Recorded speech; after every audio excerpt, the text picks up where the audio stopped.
Hey everybody, and welcome to my 10K celebration, which is really crazy to think about because I just think it's weird. I don't know. Do I think it's weird? I think that it's something. It's something to have 5 digits subbed to your channel. It's pretty crazy. It's been a road. It's been a journey. It's been a path, and I'm not gonna lie. I know that a lot of people do like Q&A stuff earlier in their paths, and like, people have like burning questions and all that. But like, I always like somewhere in the back of my head, I was like, people don't care. Who's gonna ask questions? And I was convinced to do it for my 10K, and even though I didn't think I'd get many questions, so I put out a form.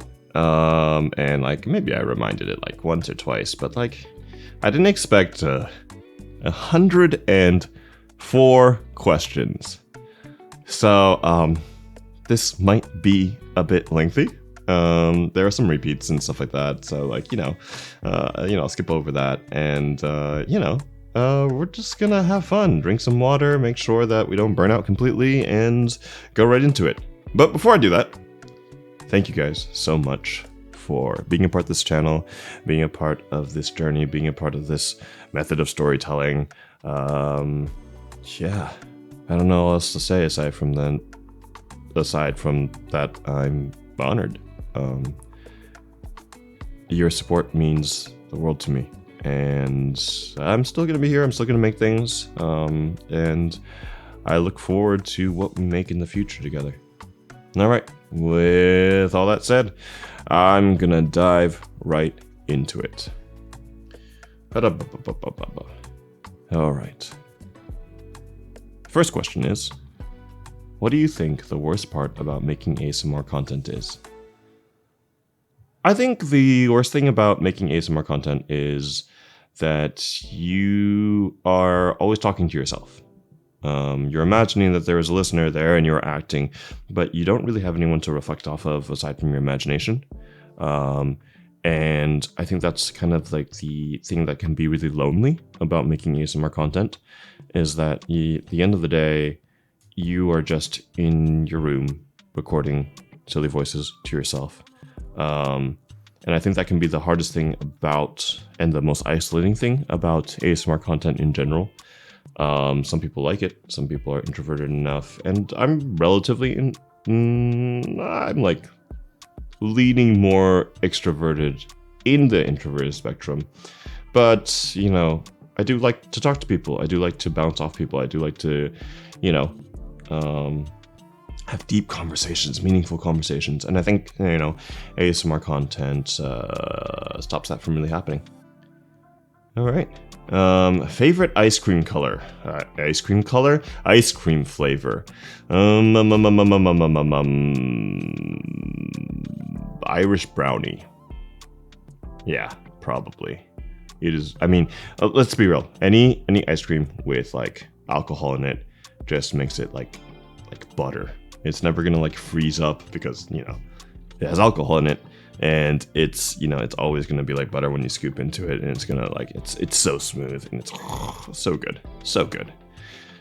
All right, if money and ethics weren't an issue, what scientific experiment would you run if you became a mad scientist?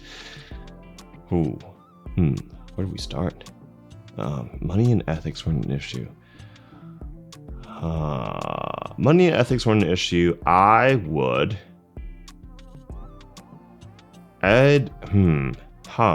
need to think about this a little bit. I don't know. Maybe I would start like a cloning program or something. Like, have you guys watched The Island, where like, it's like Ewan McGregor and I forgot the female lead. But yeah, where they're basically clones that are sent to an island, and basically what they are is backup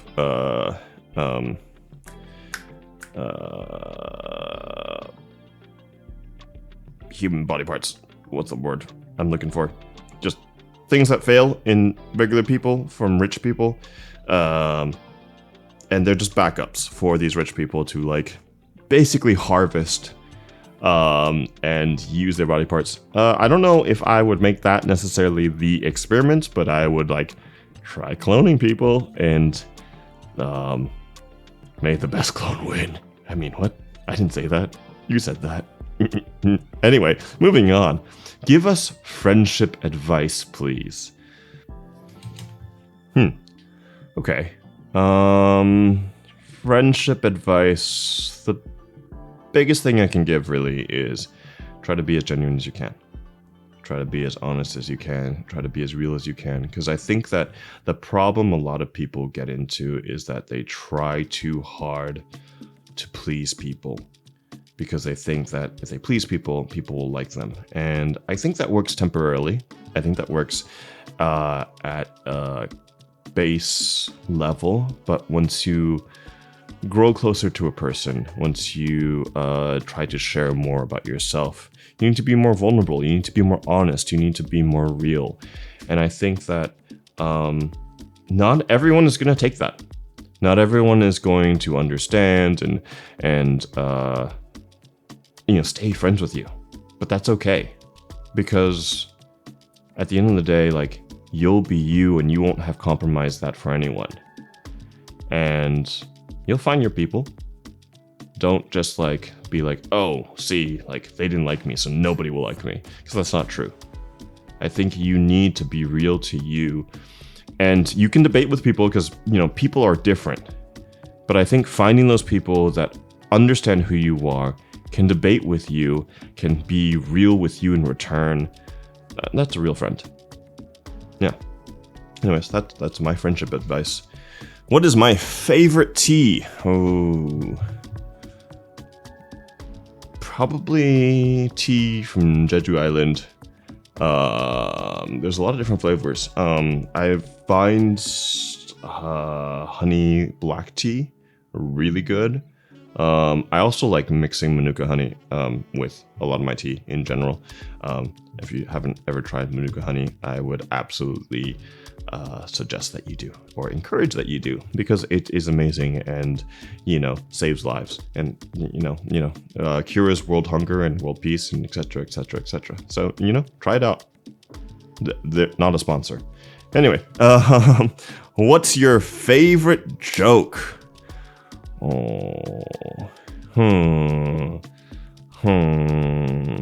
I love dad jokes. I love telling dad jokes because I feel like it tortures people, and I find entertainment in torturing people because it's great. If I were to pick a favorite dad joke, okay. I mean, yeah, I'm just gonna go for it.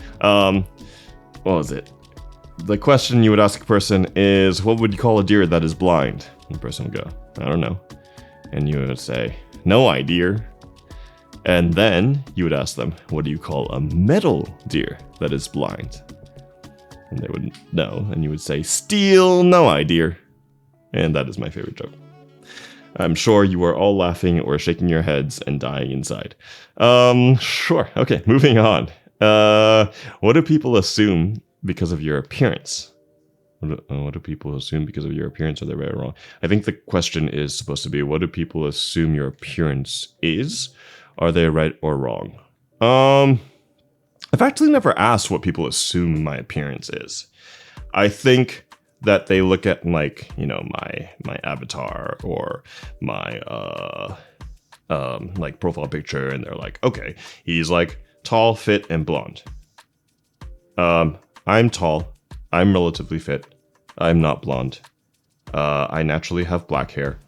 I have bleached my hair before to get it, but it is very damaging to your hair, and you probably shouldn't do it that often. It's very hard to color your hair a different color when you have black hair, because it just requires a lot of steps. I think when I first bleached my hair and then dyed it silver, it was like a total of a 5-hour process, and it didn't last that long because your roots growing pretty fast, which was unfortunate because I really, really like that look.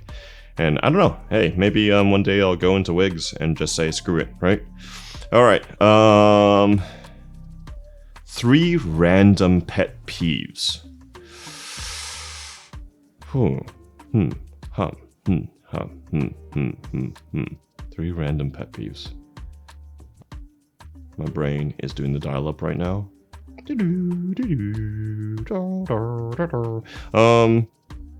Okay. How about someone who always has to one-up someone? Like you're telling a story and they'll be like, "Oh, well, I did this," and you're just you're just trying to have a conversation. I think this has just been very apparent in my life, in my old work situations where people felt like they always had to prove something, always had to prove that they had the better story or the better experience or the more, they just had to be better. And living in the area that I do, it was just, it's a very superficial kind of town. So I just ran into that a lot. And so, yeah, that's one. Two others. Huh. Probably the Valley Girl accent. Like the really like, oh my god, seriously? Totally. Like as you have a conversation with them, you kind of feel like you're losing IQ by the second. And you know what sucks is that usually those types of people are attractive as hell. But you feel as if you have a conversation with them, you are losing your mind. And some people are okay with that. But I'm not. What else?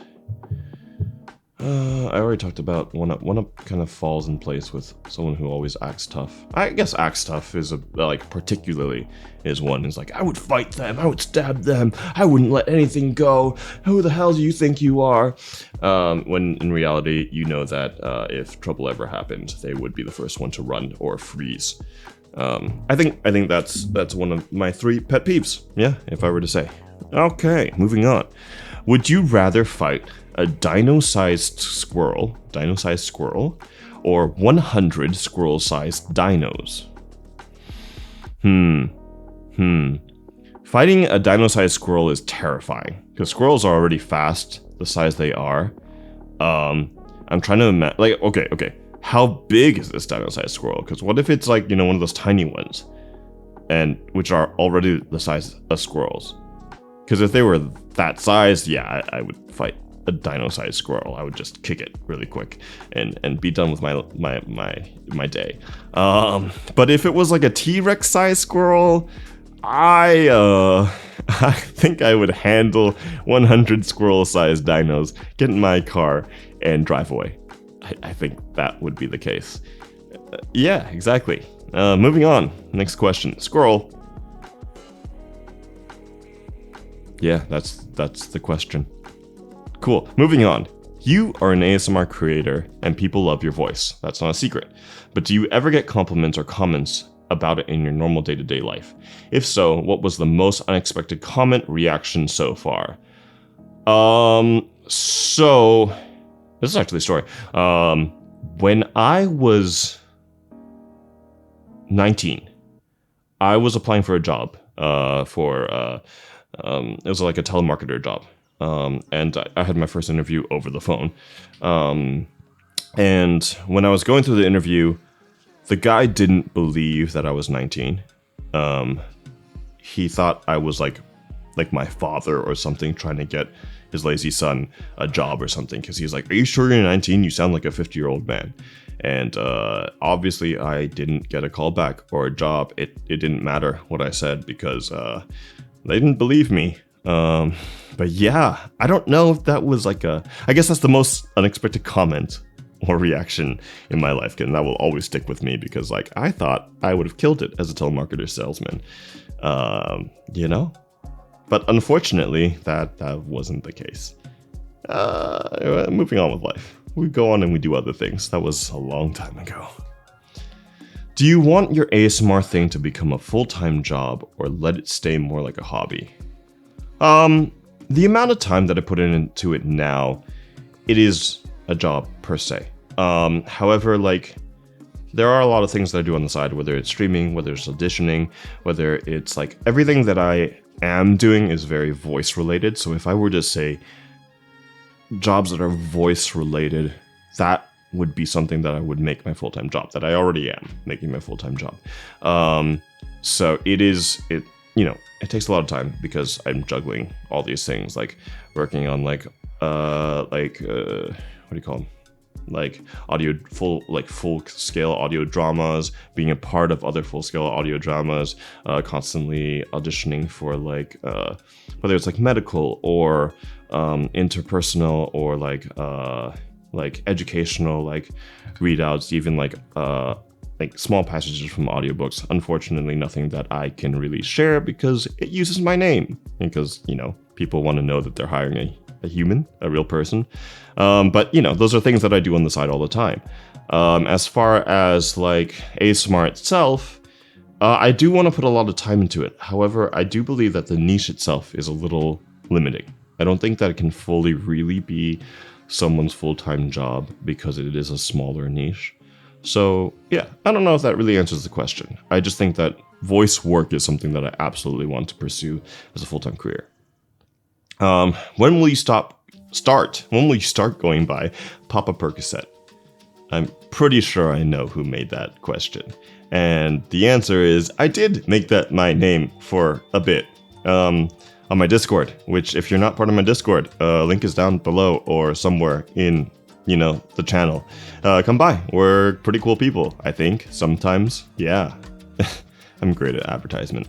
I did make that my name for a bit, and I realized that that was my name on someone's server without me realizing for a month already. Okay. Somebody is going to borrow your life for the day. What's your advice to them?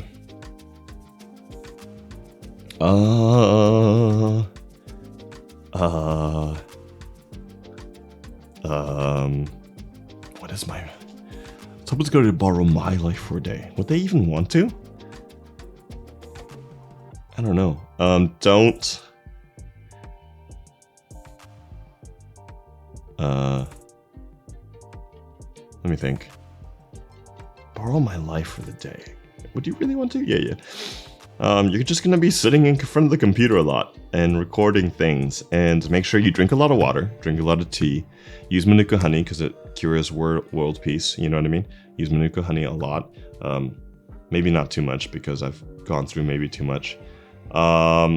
Make sure that you exercise, make sure that you take breaks, make sure that you see the sun at one point at least. And yeah, I would say that would be my advice. Give us relationship advice, please. Ugh. I don't know. All of my relationships so far have tanked. You sure you want that from me? Let me think. Give us relationship advice. I think it's similar to the friend advice, right? I think a lot of us spend a lot of time trying to change who we are for the sake of the other person. And I don't think that's right, because you may see someone and they may be everything you want. But if you're not already what they want, you won't actually ever be that. And I think that in the pursuit of trying to change yourself and compromise and things like that, you'll just make yourself really miserable. You'll feel not necessarily unappreciated. That could be part of it, but it's you'll feel like you're constantly having to force yourself to do things that you don't want, or things that you don't believe in, or things that just aren't really you, in favor of this person. And you could become really bitter, or you could do all that and they still wouldn't like you. So I feel like at a certain point, you just need to work on you before pursuing anyone. You need to understand who you are, what you want to do, and then afterwards, something could happen. It might not always happen, and if that's what you're looking for, that could be a little sad, but I think that the pursuit of self-love is so much more important than the pursuit of any relationship. Anyway, name a hard but important lesson you've learned. I think it's just the thing literally I just stated, right? I think that I have been in a number of relationships where I have tried my best to fit their needs. And I haven't really focused on myself, what I wanted, what I needed to do, and eventually it just kind of all fell apart because you can't just keep forcing yourself to go in something that you're not really in. And I think that when you learn that, you can spare yourself a lot of heartache. And it sucks sometimes when it won't work out on the early stages, but I think it's better to do that than to go a few years down the road and be like, I'm miserable. So yeah, I think that is a hard but important lesson that I have learned. Dogs or cats? Why? Dogs. I love cats too, don't get me wrong. I love both animals. However, I think I would love a large dog, no small dog. I would love a large dog because it would encourage me to constantly go out, to constantly hike, to constantly take a lot of attentiveness in just health in general, because that's the life I want to give a larger dog. And that's like a partner that you could have to just go out into the world and constantly push yourself. And even when you're tired or busy, like you can go out to the park for an hour and sit there and throw a ball with your dog. Like I think it's so important to disconnect from whatever you're so consumed with. And I think that having a dog will help you do that. Cats are wonderful. They're amazing. And they're super friendly sometimes. But like, you can totally just stay cooped up with a cat. And of course, it will love you and you will love it. But I don't think it encourages you to push yourself, if that makes sense. And it can. But that's because it's a choice that you make, not necessarily because the creature itself needs that. Does that make sense? And of course, like, there are dog owners who don't do any of that and just leave their dog in the backyard, but I just think that's really poor dog ownership. Anyway, I have 3 questions. Do you listen to ASMR audio roleplays to relax? And if so, what kind of audios do you like the most? 2, have you ever considered reading stories on your channel and again on streams? You are so good at that as well, and it would be amazing at audiobooks. What made you decide to specifically do ASMR audio roleplays? So for the first question, do I listen to ASMR audio roleplays to relax? Not really. I listen to the work of friends because I want to support them. I put it on the background and I give feedback. I like to comment. Granted, I could be better about that. But as far as like listening to ASMR audios to relax, not exactly. I listen to storytelling in general to become immersed in stories, and sometimes they're not relaxing, sometimes they're creepy, sometimes they're immersive. I don't know if they're all necessarily relaxing, but yeah. So if I were to listen to type of audios, I would say I like things that are really immersive in storytelling, and that can be difficult in ASMR RP, mainly because of the one-sided conversation that I talked about earlier.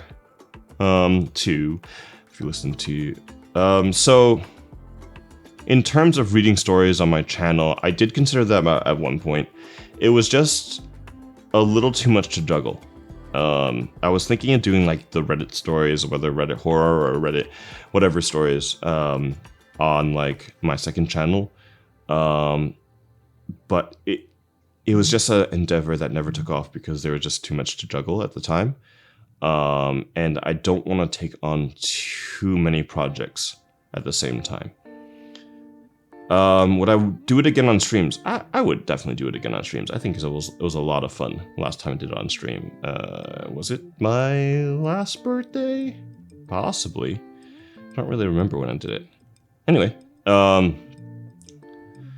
it would be amazing for audiobooks. Yes, I have definitely done a little bit of snippets for audiobooks and stuff like that with my real name. Unfortunately, like I said, that's not something I can share on my channel. But I will say, it's a different type of recording because it takes so long, because things are very wordy, and like you just kind of gotta sit there, buckle down, get a coffee, and just like kind of just go in for the long haul.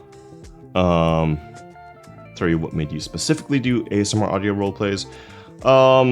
So I found ASMR RP on accident.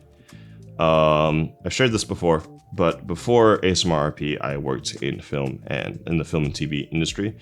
And in, was it 2023? I think so. There was the double strike from the writers to the actors in Hollywood. And so there was no work. But it opened up opportunity for me to pursue other things. And I had always wanted to go into voice work. I just never had the time before then. So I decided that I would look around, just, Reddit, how do I start? And so I just stumbled onto ASMRP, and I was like, oh, this is interesting. This will give me an opportunity to practice.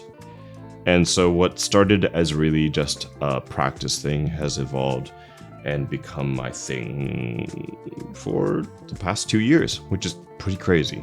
Yeah. That's the questions or the answers. I don't know. What has been your most valuable life lesson? Most valuable life lesson.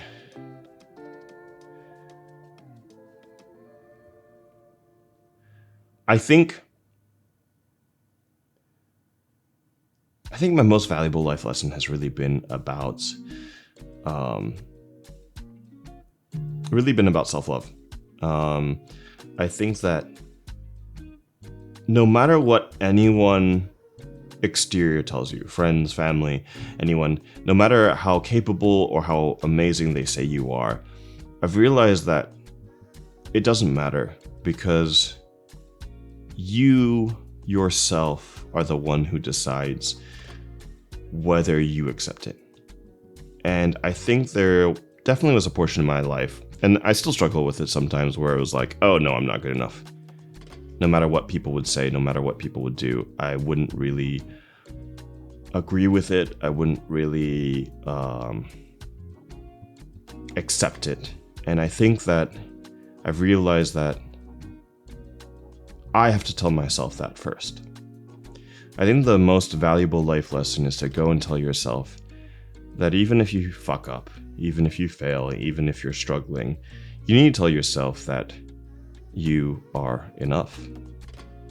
And I think that we don't do that enough. Because you are. You're enough. And it's okay that things are hard, and it's okay that things have been a struggle, but you need to tell yourself that. Otherwise you won't stop hating yourself. Yeah. 3 personality traits that you find hot, not necessarily as a romantic partner. Traits that I find hot. Personality traits. I think, as I listed before, the ability to be true to oneself, to say what they mean, and to be confident in it. I think that's a huge plus, because I think there's a lot of fakeness that runs around this world, and you don't need to add to it. I think you should be unapologetic about who you are, and I find that attractive. I think that being driven towards something, whether it could be anything, you could be driven to become the best garbage man on the block or in the city or whatever, right? Ever. And that would be attractive, because you're driven for a goal, and you're goal oriented, and you're not letting yourself kind of sit in whatever you're currently in. You're not just satisfied with the step. Or maybe not even satisfied. You're not just comfortable where you are, because I think that it's important to push sometimes. And a third one, personality trait. Oh, caringness to others. I think it's super important that we show care to people around us. It could be, some people don't have enough energy to care for people on a macro level, like world politics and whatnot, and just want to care about the people within their immediate circle. But I still think that's really something to treasure because you can see the amount of effort they put into the people close to them, and I think that's really something to treasure because so many people are just selfish. So many people are ready to cut people off and go for their goals if they aren't worth it. They're not. And what was the saying? If you want to go fast, go alone. If you want to go far, go together. I don't know if I necessarily believe that all the time, but I think that it's just important to care for people, and that's attractive to me. Guilty pleasure in food: marinara sauce. Anything marinara sauce. Lasagna, pizza, spaghetti. Oh, to die for. You know what's funny? Like lasagna, I think the more bougie lasagna is, the more like authentic a lasagna is, the more like fancy a lasagna is, the worse it tastes. Give me that like Stouffer's frozen box lasagna. I will tear that shit up. I love it. Who is your favorite mod? Redacted. Who's your favorite mod? If I were to answer this seriously, who would be least pissed off for not being picked? To be honest, I think Zaylee would be least pissed off if I didn't pick her. I think the person who would be most pissed off would be Dom. So totally, Dom is my favorite mod. Totally. Do you believe me? Do you believe me? Am I a good actor?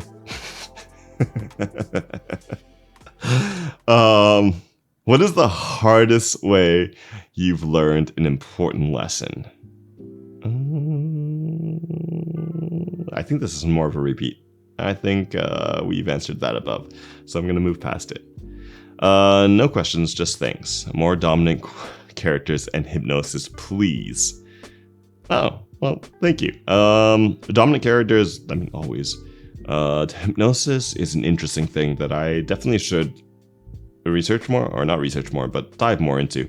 There's not a lot of scripts out there that have it, so it really is kind of self-creation, but I've enjoyed the ones that I've done, so you might see more soon. What is a strange thing you were told as a child? Okay, so when I was young, there's this kind of, how do I explain this? Okay, in Chinese it's called Tongyun, and what it is it's kind of it's a dessert treat that's kind of not jelly-like, but it's like round and a little gelatinous, and it has like a really like nice sesame like sauce in the center that tastes really great.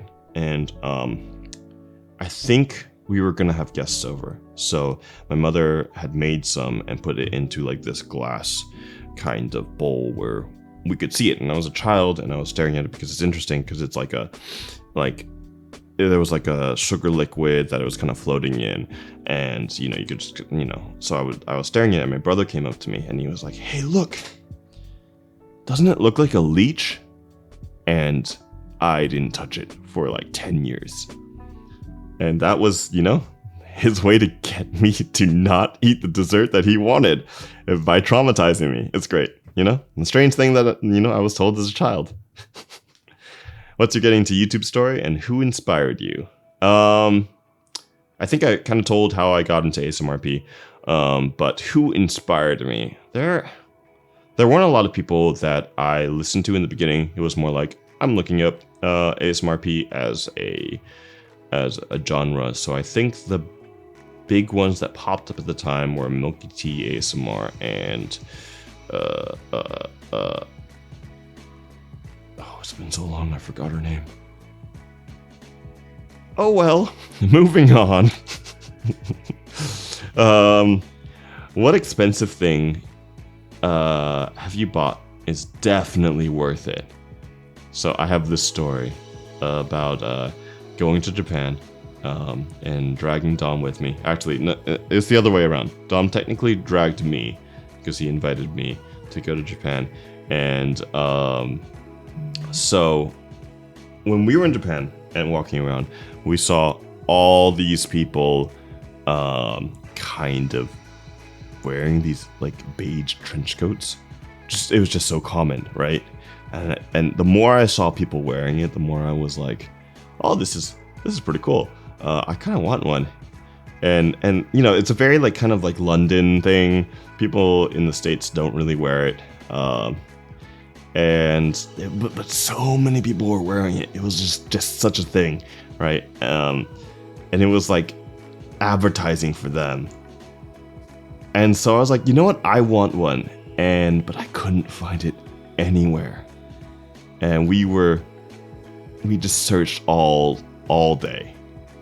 And I think by like hour 7 of searching for it, Dom and I finally got to this one place, and we finally found it in a shop.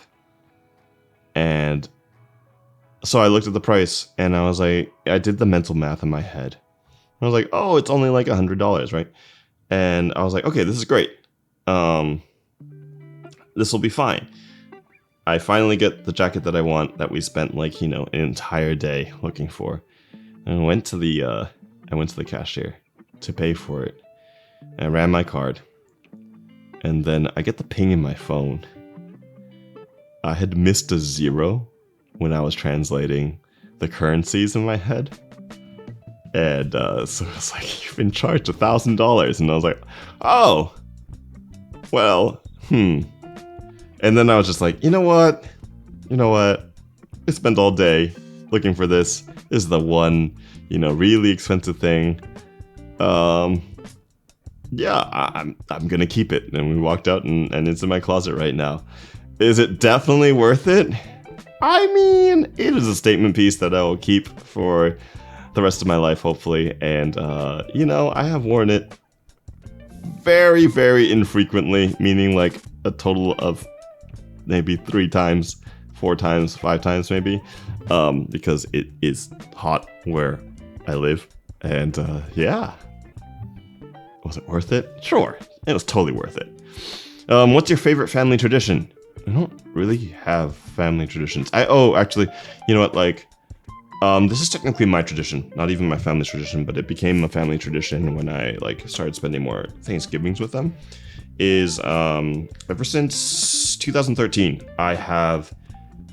every year, I have been the one to make the turkey. And the story behind that is, it's okay. I don't know if I've told this on my channel or in my Discord. I've probably told it to one of them or the other. In 2013, it was the first time I was planning to make the turkey. And, you know, I was just like researching, figuring out how to truss, figuring out how to like do stuff like the bacon armor, like basting, stuff like that. And in 2013, I got the phone call. While I was making the turkey, I got a phone call that told me my mentor had passed on. And it was pretty crushing. It was pretty heavy. And I remember kind of breaking down, but because of when it happened, it wasn't even a conscious decision. I made like a subconscious decision that I was going to make the turkey every year from that point on. And it didn't even matter if I had like family or friends to celebrate it with. Every year I made the turkey, and I would go down the street and give it to a neighbor or to random people. It just became my thing. And I guess it's a family tradition now because I make it for my family every year. No matter who, relatives or what, that's just now my thing. What's the biggest difference between this generation of kids and older people? The fact that I have no idea what they're saying half the time. I mean, there's a lingo there that needs a full-on dictionary, and I don't have the patience to learn it. And I don't understand how they had the patience to learn it, but they do. I think a big part of, okay, so if I were to be serious about it, the biggest difference between the generation of kids and older people is definitely COVID, right? COVID has, did really do a number on people's social skills, people's abilities to do a lot of things. I think when people shifted over to, they had to, right, shift over to distance learning, it really, in the formative years of people's lives, it really stunted their growth. Not to say that, they haven't done a lot to like come back from where they have. It's been really difficult. And I think that it's really unfortunate because I feel that, older folks, like it wasn't good either, right? Being locked down, any of that. But I feel like specifically for the people who are developing, it was just it's been really, really hard for them to come out of it. And I think they're still suffering for it now. So yeah, I think that would be the biggest difference between this generation and the last. How did you get into doing these videos? Answer that. See before at timestamp, I don't know. Your best recipe in your opinion? Probably the turkey. If you're interested in the turkey, you gotta stop by the Discord and you gotta be around during Thanksgiving because I usually post pictures. What would you title your autobiography? Don't do this. What would I title my autobiography? Let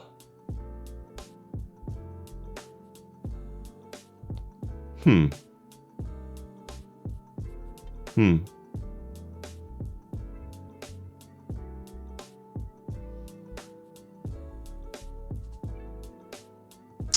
think.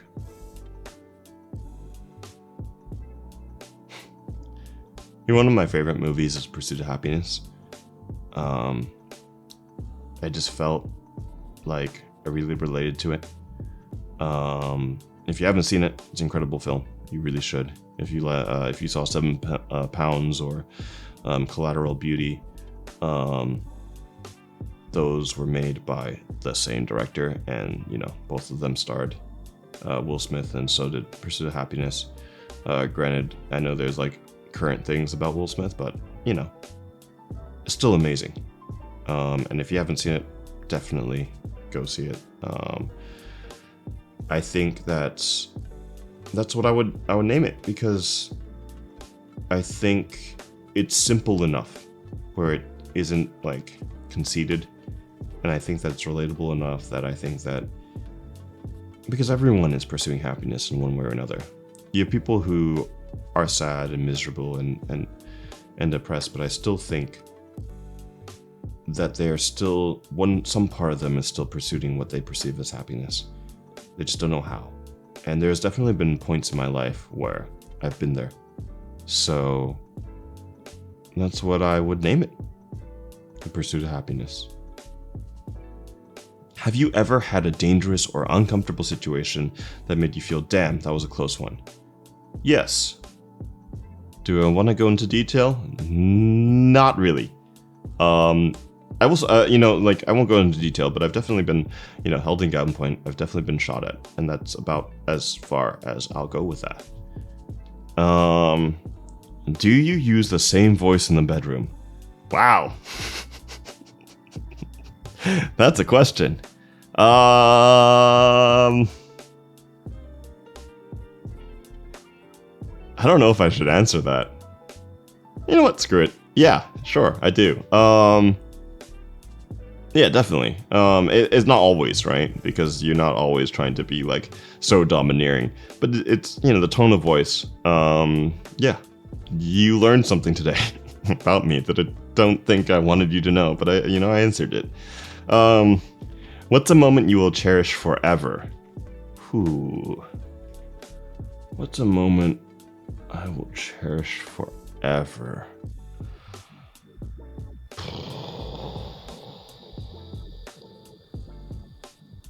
I think there's a lot of them.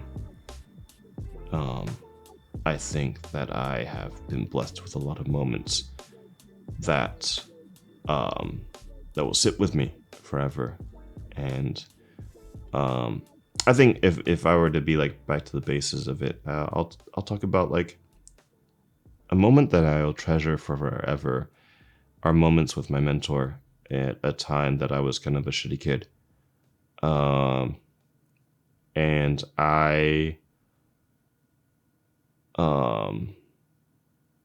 it's like not really anything of note, but we would sit on the stoop and we'd smoke cigarettes and we would talk nonsense, and that was that. It didn't have any profound, like, deep, meaningful things, or it had many. But those were the little moments that, if I were to have any more time with him, I would go back to. It wouldn't be some like grand thing, because those little moments are the things that I treasure, at least. I think that we all should treasure. And that's something that will be with me forever. What's the worst piece of advice you've been given, and did you follow it?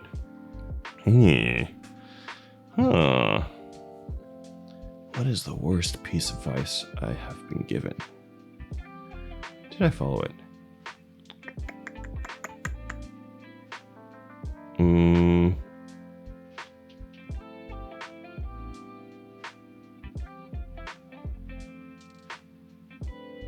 Probably drug usage, right? Yeah, I definitely was peer pressured from a really young age to try some drugs. Did I follow it? Yes, I did. I was a kid that thought it was cool. And it didn't turn out so great for me. So yeah, that would probably be the worst piece of advice I've ever been given. If you had to date another VA, who would it be? I feel like this is a dangerous question that should not be answered. Who asked this question? That's pretty crazy. That's a wild. Yeah, I think I'm just gonna leave it there. You had to date another VA. Oh, you know what? Actually, I have an answer. Are you ready for the tea? Their name is Numpty. You know what? If I leaned that way, I know I make jokes. If I leaned that way, I feel like Numpty and I would be an amazing couple. Split fiction synergy was real. So that's the greatest. Who's the most influential person in your life? My mentor was. Plain and simple. Currently in my life, probably my brother. Yeah, I would say, those are about the thing. That's about how it would be, or how it would go. What's something you wish you could do again for the first time?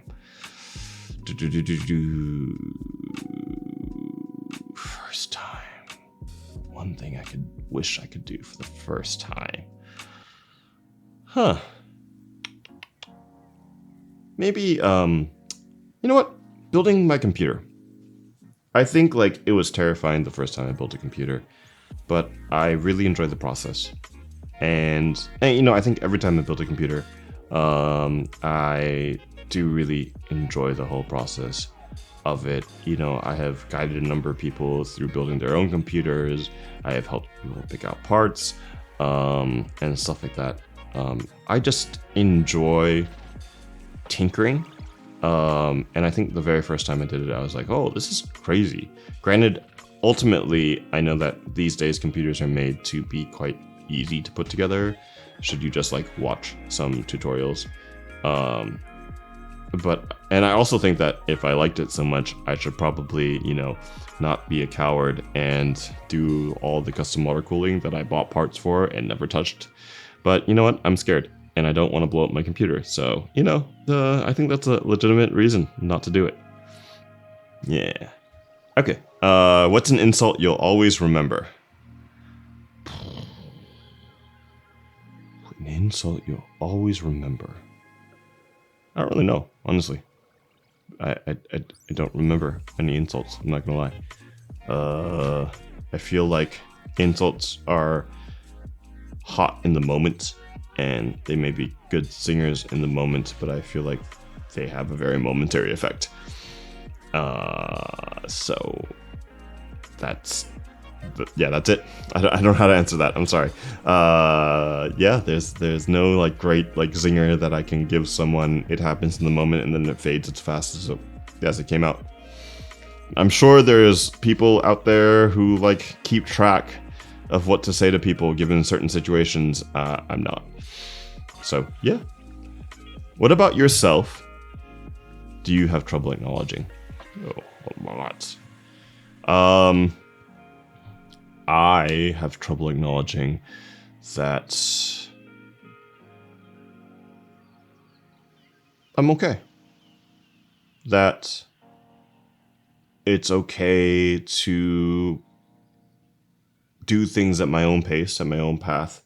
I have trouble acknowledging that you don't have to be the best at something. I have trouble acknowledging that I can be okay with what I'm doing and how I'm doing things. Yeah. What's the best decision you've ever made in your life, in your opinion?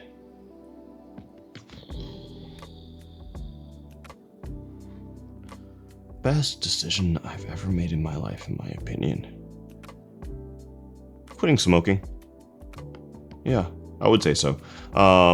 Granted, it took like, a medical checkup to be like, oh, this is actually affecting my life. Because before then, I had no like negative effects of smoking on my health. Like I could run. I never really coughed. I didn't have smoker's cough. I never felt winded. Everything seemed completely fine. But when I did a physical checkup, I realized that it was affecting more things than what you typically know. And I quit on the spot. And I haven't looked back for the last 2.5 years. Yeah.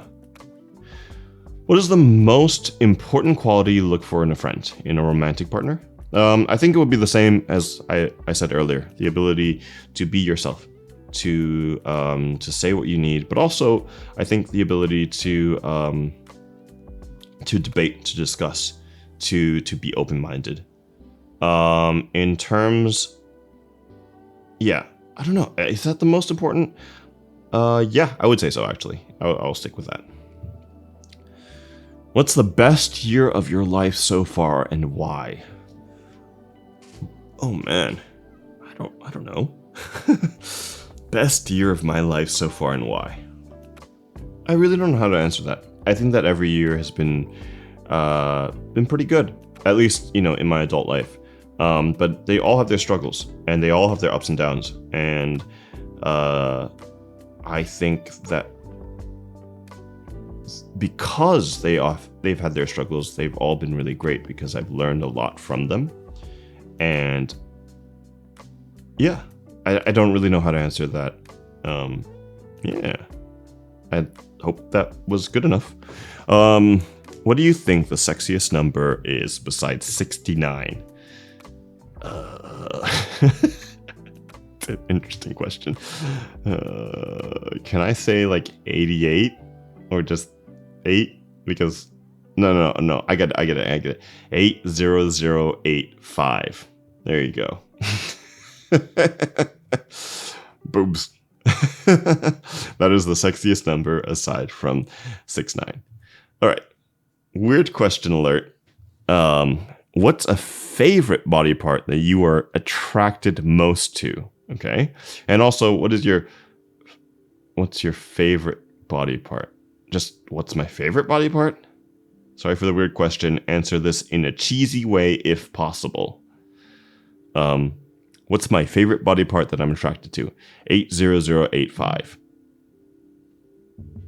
I don't actually know if that's true. How do I? Yeah. Yeah. I wouldn't even say, okay, typical men in the like ass or boobs kind of thing.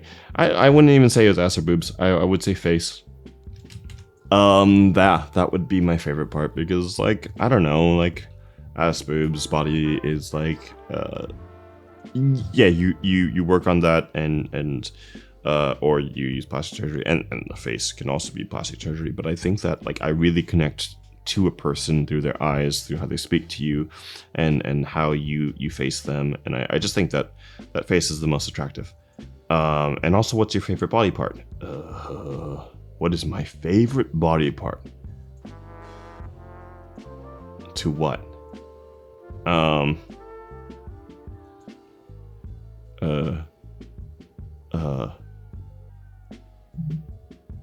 don't know. The mouth makes interesting noises, That's as far as I'll go with that one. Was that cheesy enough? Is mayonnaise an instrument? Sure. I guess you can make sounds with it. Yeah. Just like slap it and, like sounds will come from it. Is that constitutes an instrument, won't it? What do you value much more now that it's gone? My time with my mentor. My time with my mentor. Yeah, that's about it. How do you handle anger?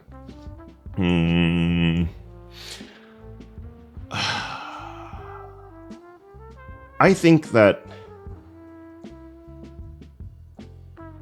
it's easy to get heated sometimes. Things go wrong and things are like,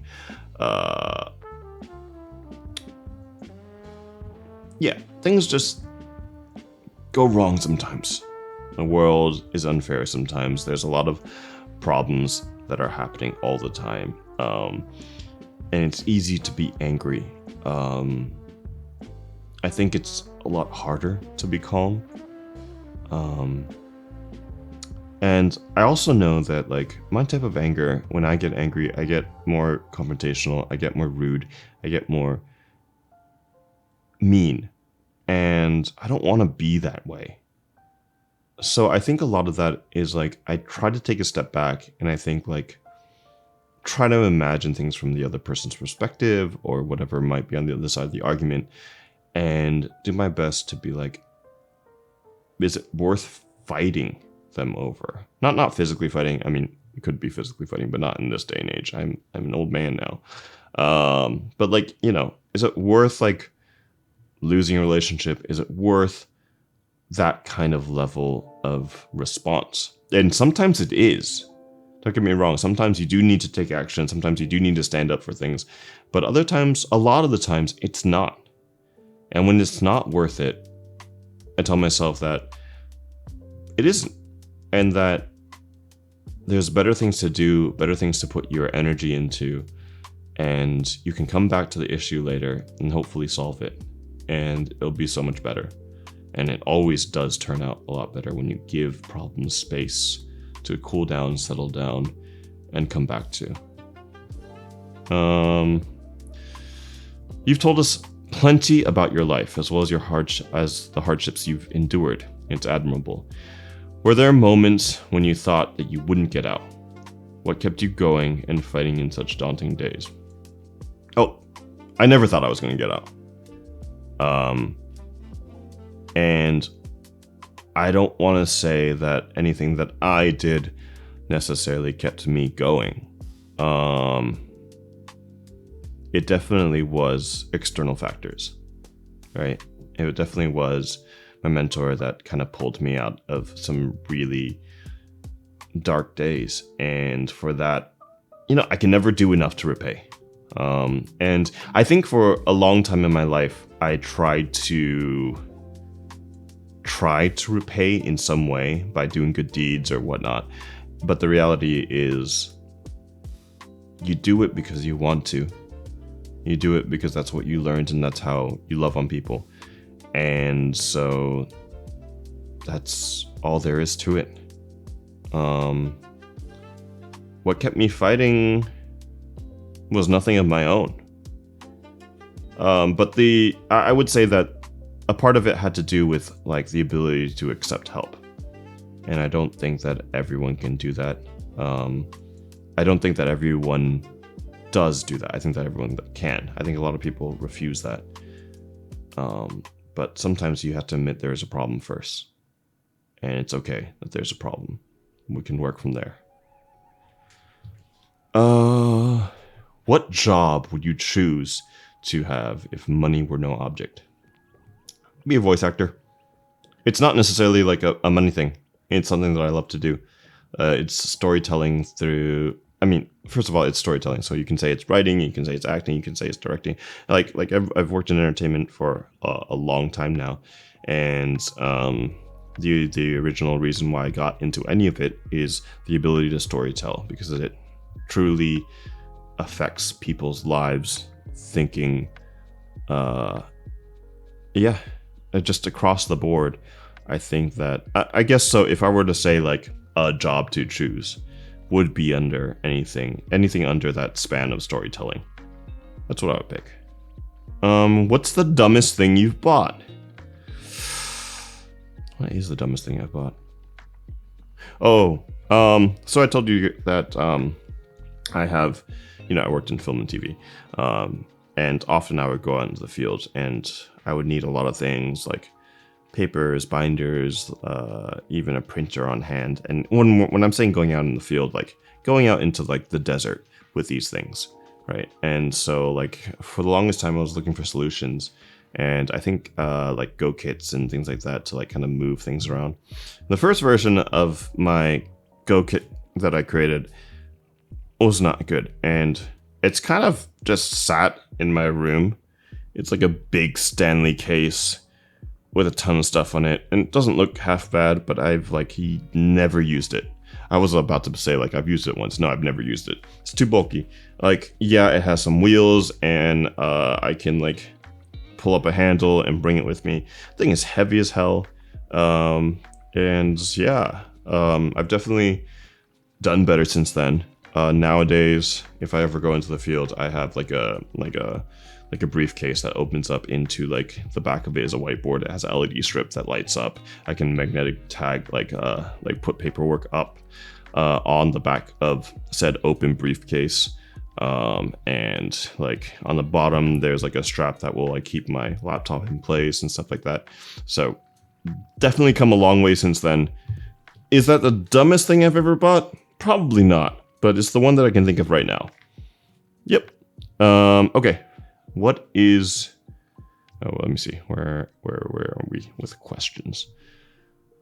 So, important question. Please take it seriously. Favorite type of cheese? Take it seriously. Yeah. Fresh Brie. It's the one that like has a like you can cut into it and it's like really chewy. I really love soft cheeses. They just taste so good. They're very milky. Yeah, that would be my favorite type of cheese. Do you like or enjoy rodents, as to keep one as a pet or enjoy them by looking at them? I think I would definitely enjoy looking at them. I don't really think I could become a rodent owner for the same reason why I don't think, like, not that I don't think I could be a cat owner. I've been a cat owner before, but like, if I were to get a pet in the future, it would be something that I go out on adventures with. And you can also do that with a cat, don't get me wrong, right? The backpack and the leash and all that. It's just much harder. But dogs like kind of force you to keep going, you know, if you want to be a good dog owner. So I think that's probably what I'd do. Granted, you know, some rodents are super cute. Freaking chinchillas are so cute and soft. I don't think I would keep a rodent, but yeah, I love, you know, enjoy looking at them. I would definitely enjoy playing with them. Yeah. What's your favorite conspiracy theory?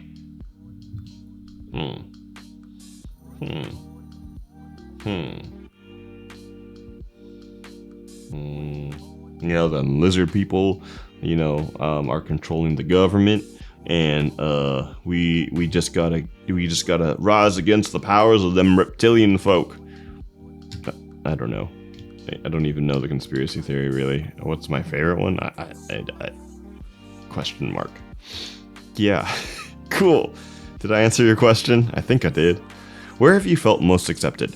I would say I felt super accepted in the ASMR RP community in general, in my Discord in general. I think that like I really wanted when I created my channel, when I created my Discord community, I really wanted to create a place that is really kind of accepting of people, and a warm kind of welcome space that isn't just grounded around like simping. That also plays a part in anything ASMR RP. However, like I didn't want that to be the main thing, which I've seen in a lot of different communities.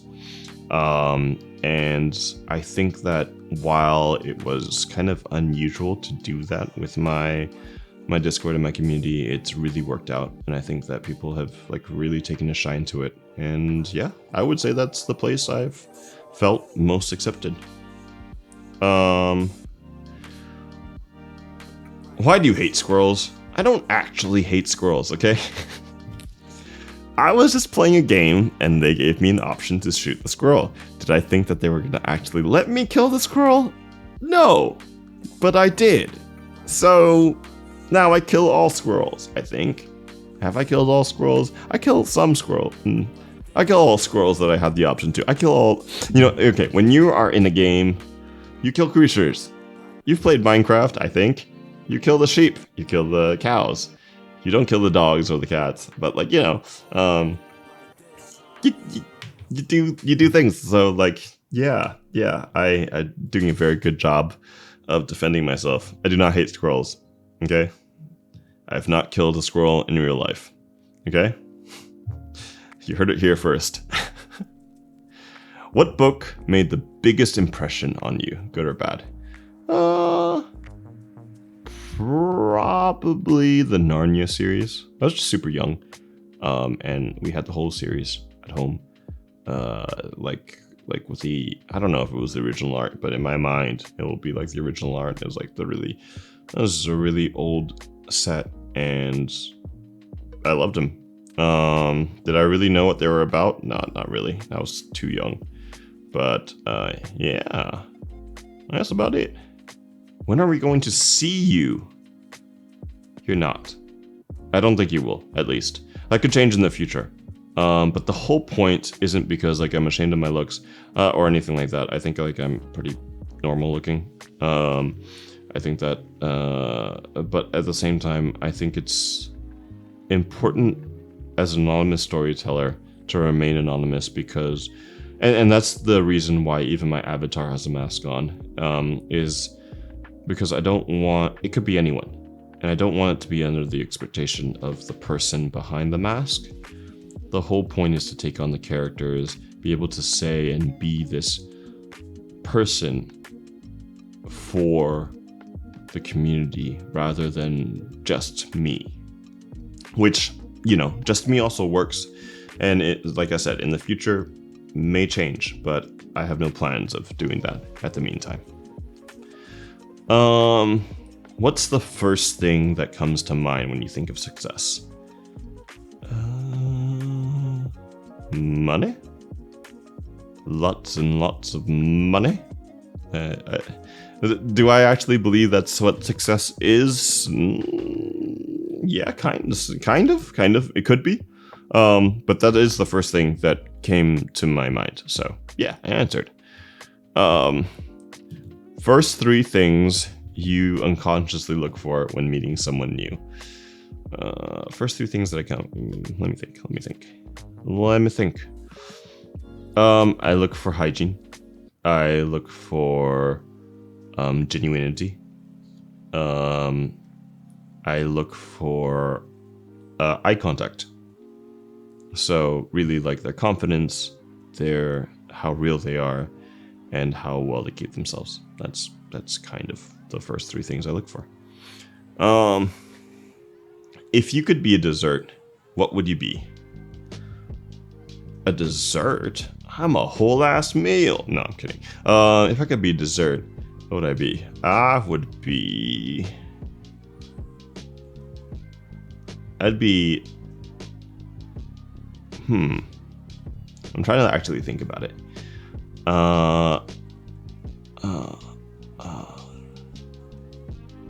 Fried ice cream. Yeah. The reason why I would say like the exterior like kind of looks hard and stuff like that. And I think like as a person, like especially the audios that I do, people have like expectations or assumptions about me when they first get to meet me or know me. The reality is underneath I'm super soft and just like a normal goofy person. And yeah, that's what I would do. Yeah, that's what dessert I would pick. If you could see yourself in 5+ years in the future, what would your life be like? Well, I think voice acting would be my full-time job still. I would have probably moved by then, I think. Whether it's to a different country or a different place, definitely somewhere different from where I am currently. Yeah, that's about it. I don't see much else changing in 5+ years. What's one thing you really hate but have no good reason to?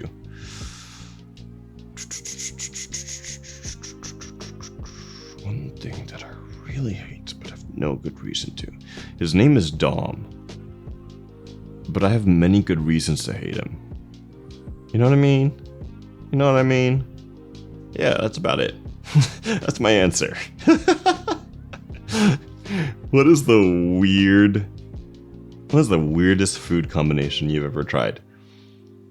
I don't know if I try many weird food combinations. Is that sad? I don't know. Is that sad? Like food combinations? I don't know. Yeah, I really don't know how to answer that question. Yeah. Sorry, that's just gonna be a missed question. I just don't, I can't think of it. What core principles do you have that won't change? So a long time ago, I came up with this motto called ROT, R-O-T. And I think I was like 18 or something when I made it. And it was very like, I mean, it's kind of edgy, kind of gross, whatever. But ROT stands for respect those who came before you.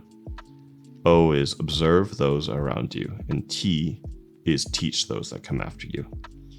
And I made it a long time ago, but those principles still exist. And yeah, I think I'll live by it till the day I die. And I hope more people do. Name the worst film you've ever seen. What's especially bad about it? Probably all the new Star Warses.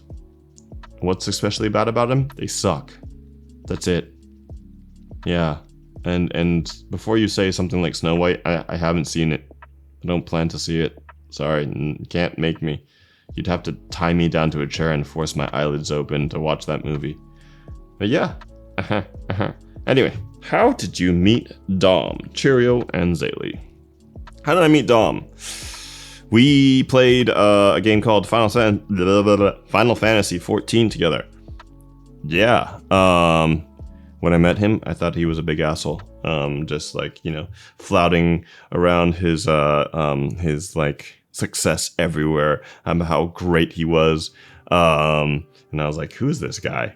We were in a well, I guess they call it Free Company. Oh my gosh, I can't believe I remembered that together. And then we also realized that we kind of lived close-ish together, like 4 hours away from each other. And as we got closer over time by pure necessity, not because I wanted to or anything, we were like, you know what? I'm going to go visit him. And I did. And it's funny, the entire time we were making jokes to other people about like, if you don't hear from me, that means he like put me in a wood chip cutter. You know what the funny thing is? When I got to his place, across the street there was a wood chip cutter. So I think he was preparing to dump my body. Just saying. But yeah, the rest is history. Do I still think he's an asshole? Absolutely. Nah, he's not actually an asshole. He likes to front that he's an asshole. He's not really. He's like the freaking sensitive teddy bear. You know what I mean? Anyway, how did I meet Cheerio? So Cheerio, just randomly one time was like, oh, like, you play Helldivers? I think it was Helldivers. Like, we should play sometime. And I was like, who's this random person? I think I was like in the middle of a stream, like one of my first streams. And I was like, who's this weird random person who wants to play games? Okay. And she just stuck around, and I think it was either through email or through something, and she was like, you should really create a Discord. And I was like, oh, well, I don't really know the first thing about running a Discord, and plus, like, who would want to join my Discord? I feel like I'm just kind of one of the many creators who would want to be around. And she was like, I could create your Discord. And then she did. And I was like, that's how we met. Pretty much. Yeah. And then Zaylee. So Zaylee and I were part of a different ASMRP community server with a lot of like different creators and people in it. And we met playing a different game.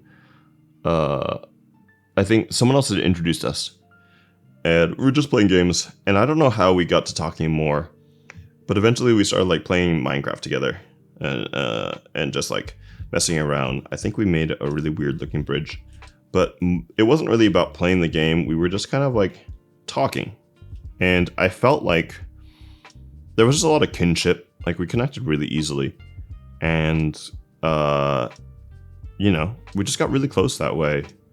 And then she went off to, she shipped off for her job, but I didn't hear from her for a couple months, but like suddenly she was back, and then she got really involved in the community, and the rest is kind of history.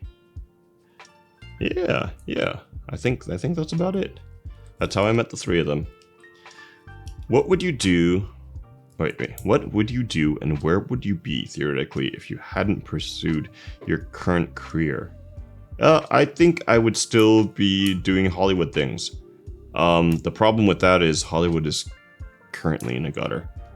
It is not looking too great. Entertainment has not recovered since the strikes, and a lot of people that I know from back then are moving away, redoing their jobs, etc. It's just not looking great. You know, you can always tell how bad Hollywood is doing if you see megastars in stuff you would never see them in commercials and things like that. I got an ad the other day of like home real estate ad, and Morgan Freeman was in it, and I was like, huh? What the hell is Morgan Freeman doing in a real estate ad? But yeah, he was in it, so I was like, oh, he's not looking too hot. But yeah, that's probably where I would be. Ramble time. What is so annoying about the modern world? Modern youngsters, modern fashion, modern trends, no judgment. About the modern world, probably the slang. I can't really understand half of it. I think that like stuff like TikTok is stuff that I still don't really understand. I know that a lot of the slang that the modern youngsters don't actually mean anything, which makes it that much worse because they don't actually mean anything, right? They're just different ways to be like, that's cool, basically. And I'm sure that's what older generations thought of my generation when I was growing up. But, you know, like, I don't know. I would say that that's like the thing that annoys me most. I don't really have anything really to rant about other than that, because there isn't really too much aside from like, you know, macroeconomic collapse. I guess that's, you know, the thing that is most worrisome about the modern world, right? About the fact that we have no idea what we're gonna do in the next 10 to 20 years. Yeah. I wouldn't call that annoying. I would call that terrifying. Yeah, that's about it, though. Not much of a ramble. What's something you wish you enjoyed but never can seem to? I wish I enjoyed cooking more.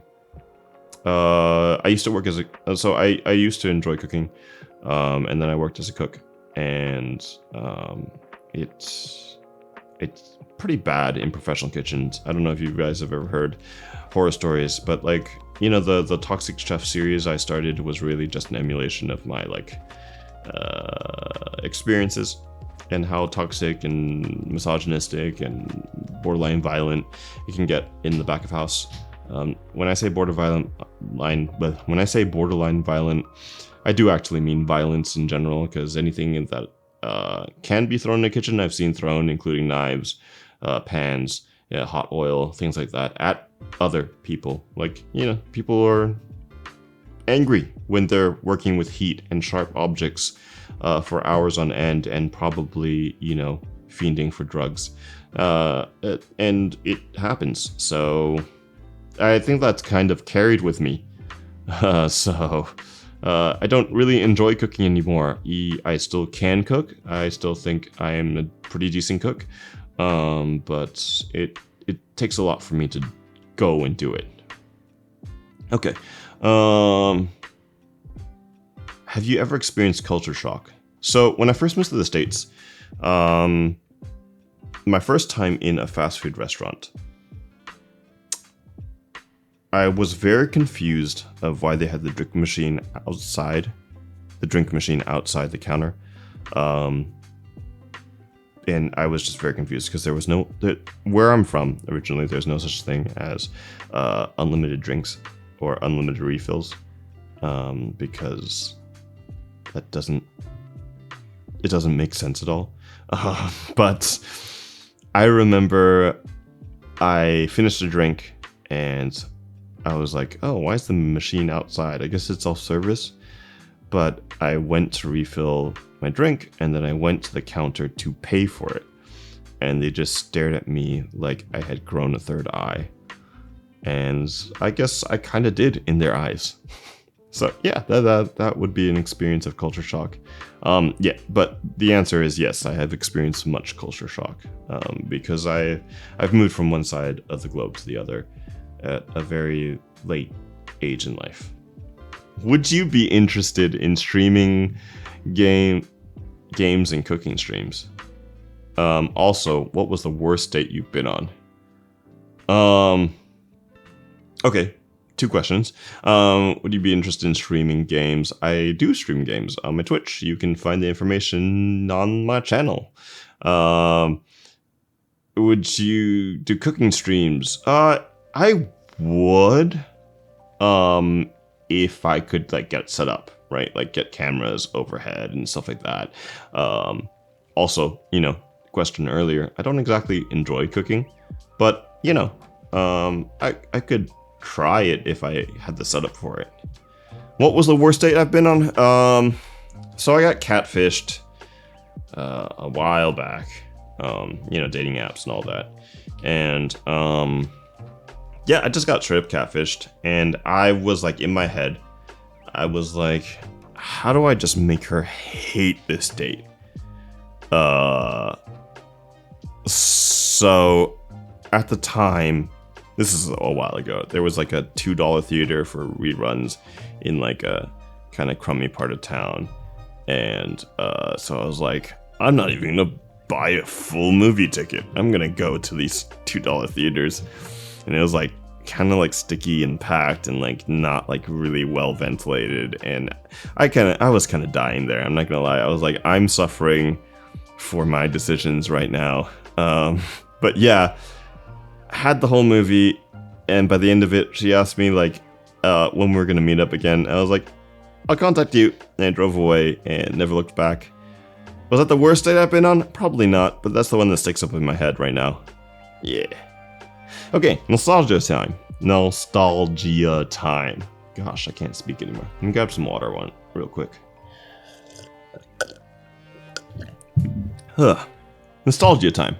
Name something that you miss from your childhood. Food, snack, a toy, a game, a tradition, etc. that you can't really obtain or do nowadays.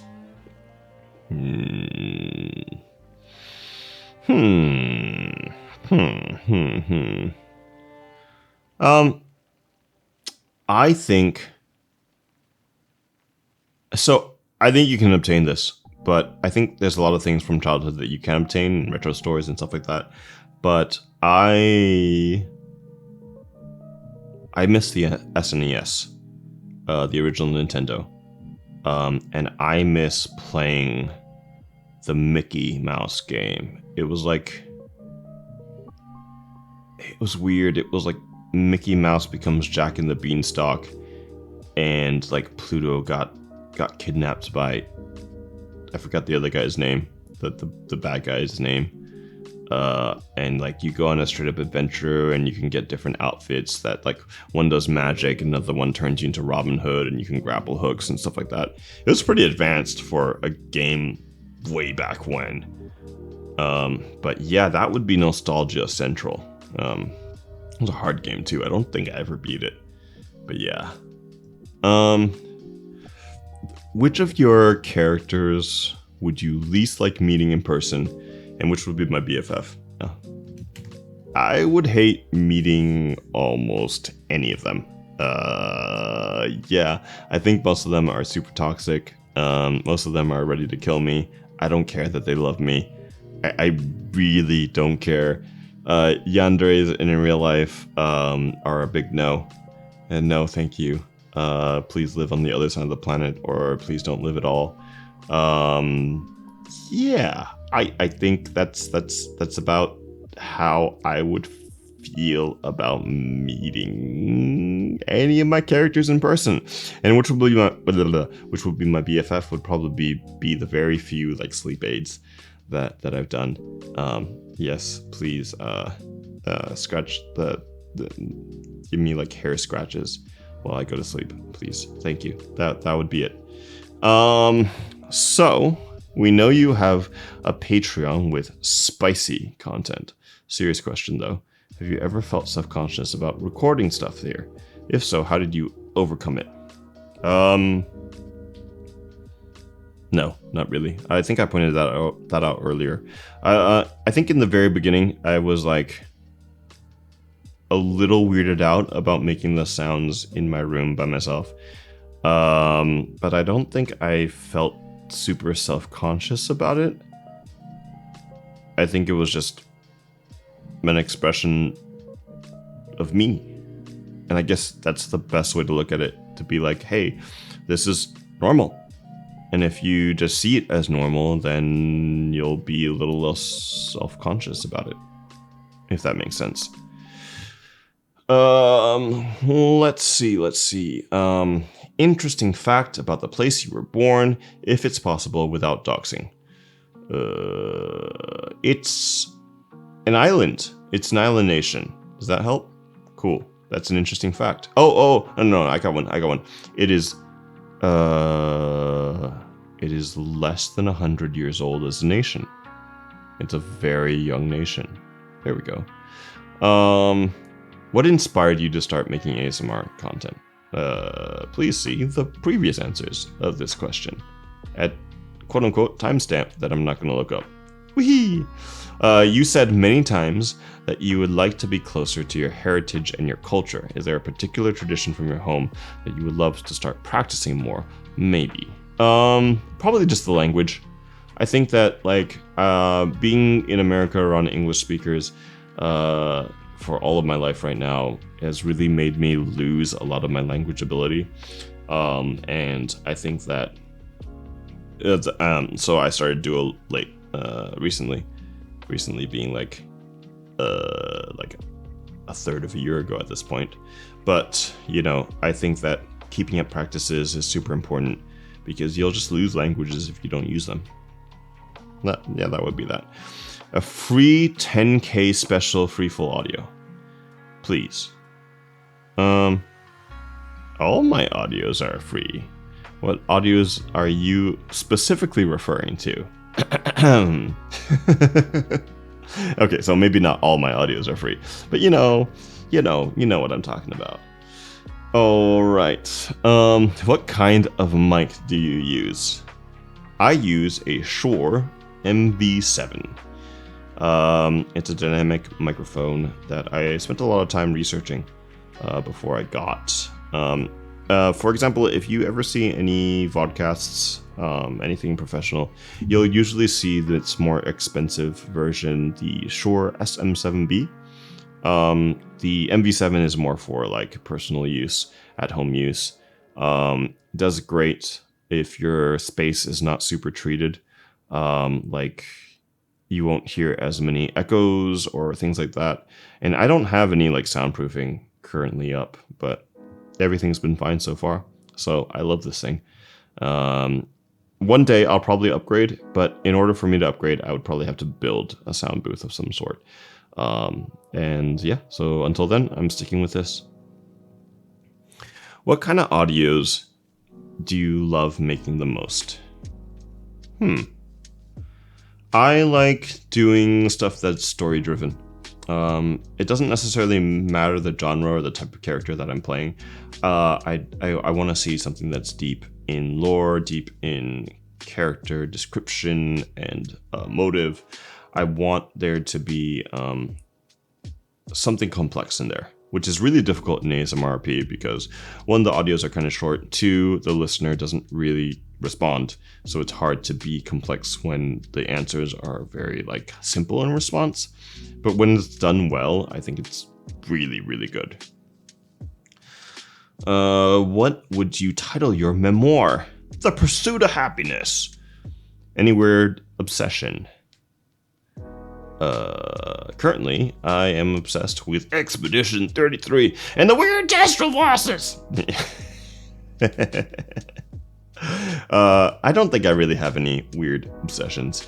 I just think that, you know what? Somebody else will have to answer that for me. Who is the sexiest mod? Obviously Dom.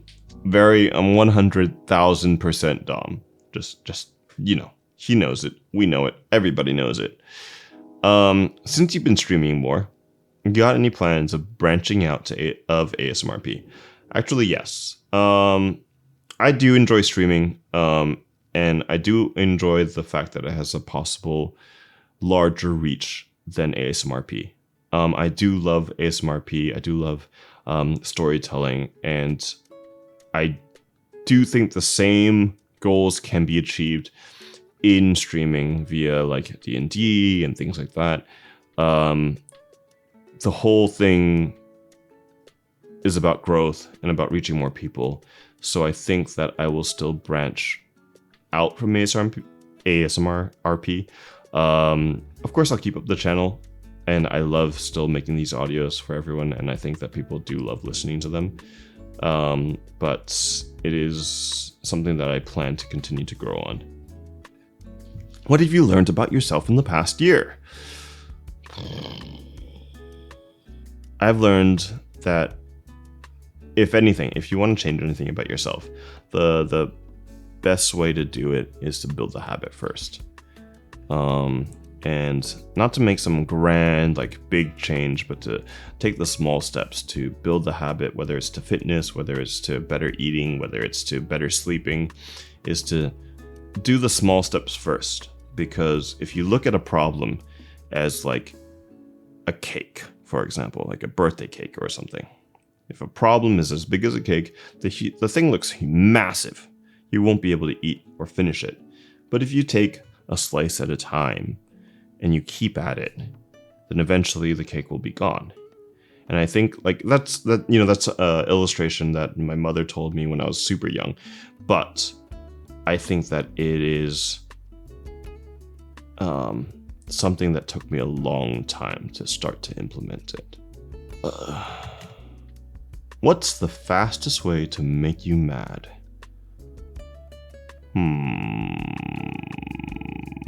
I think I joke around a lot, and we mess around a lot. Anywhere that I kind of am, and like I'm pretty lighthearted. But I think when there's moments that I feel that I need to be serious, If people don't really respond to that, or people take it as a joke, I think that's a pretty quick way to get me pretty agitated. I like to think that I give people a lot of respect to have their spaces, and I would like that returned. And I think that sometimes people don't really catch on to that. And I think that might be one of the faster ways to get me mad. I don't know if this is the fastest. I guess the fastest way would be to like punch one of my loved ones. People have not done that yet. So that's the one I can think of off the top of my head. Well, I'm starting to slur. I've been talking for a long time now. I'm gonna drink more water.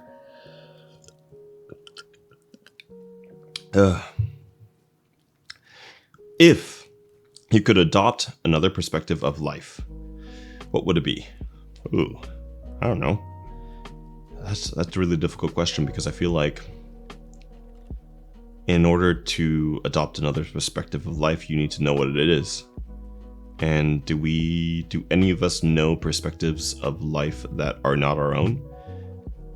We can kind of fantasize about it, but I don't think we really know it. For example, like, I don't know what the king's perspective... who's the king? Arbitrarily. I don't know. Queen of England. Or I don't know their perspective of life. I can imagine it. I can imagine that they lived a super bougie life and never really had to struggle, but I don't know that. So I think it's really difficult to want to adopt someone else's perspective. I also think that maybe wanting to do that might be a bit... how do I put this? It might be a bit dangerous to yourself, because it might be like being unhappy with how you view life. And maybe that's not the question. Maybe I'm misunderstanding the question altogether. I think we should always broaden our perspectives of life by either learning more about different cultures, about learning more about different peoples. But I don't think we should ever change to someone else's perspective. I don't know if that makes sense. Maybe I'm just losing my mind. Don't mind me. Can you do a few more reverse comfort audios, please? Perhaps.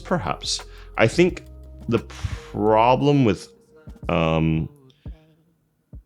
audios that are not yandere and or dominant on my channel is that they don't generally do very well. I love doing stuff like that. I love doing heartfelt stuff, but YouTube does not.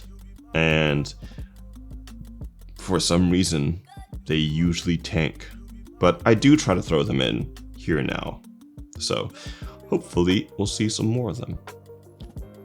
What inspired you to start your career as an ASMR VA creator? I did answer that. So scroll back, please, a little bit. What are you proud of, but never have an excuse to talk about?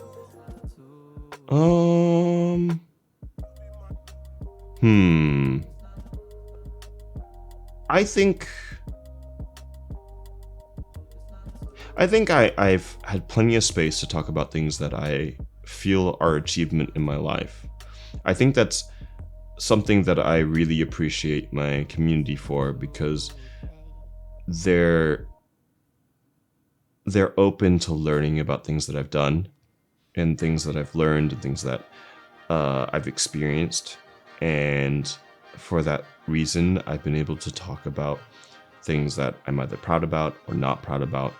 And so I don't really feel like I've really done things that I haven't been able to talk about, unless it's, doxing information. Yeah. What occupation do you admire but could never do? I don't think I have the brains for, to be a scientist or a doctor. I think I admire those traits, but I don't think I could ever do them because I don't think my brain is really wired that way. I know that the answer would typically be like, I don't know, a stripper or a garbage man or things like that, but I could see myself doing any one of those, and I would also admire the people that do them, because at the end of the day, they're trying to provide a life better for themselves, and I admire that from the bottom of my heart. If you could have 10k of anything, what would you want 10k of?